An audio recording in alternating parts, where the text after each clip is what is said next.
ফসলের মাঠে পড়েছিল তরুণীর মরদেহ। দর্শক, কেন এই তরুণীর মৃত্যু হয়েছে তার ওই বিস্তারিত থাকছে আজকের প্রতিবেদনে। ঝালকাঠির নলছিটিতে স্মৃতি আক্তার নামে এক মানসিক প্রতিবন্ধী তরুণীর মরদেহ উদ্ধার করেছে পুলিশ। বুধবার দুপুরে উপজেলার মোল্লারহাট ইউনিয়নের পশ্চিম কামদেবপুর গ্রামে ওই তরুণীর বাড়ির পাশে একটি ফসলের মাঠ থেকে মরদেহটি উদ্ধার করা হয়।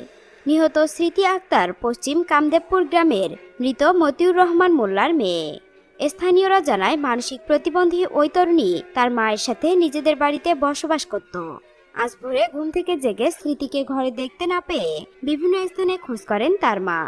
পরে সকাল 11টার দিকে মাঠে গরু চড়াতে গিয়ে নিজাম নামের এক ব্যক্তি ওই তরুণীর মরদেহটি দেখতে পেয়ে স্থানীয়দের খবর দেয়। পরে থানায় খবর দিলে পুলিশ গিয়ে মরদেহ উদ্ধার করে। স্থানীয় বাসিন্দা নিজাম জানান, নিহত তরুণীর শরীরে আঘাতের চিহ্ন রয়েছে।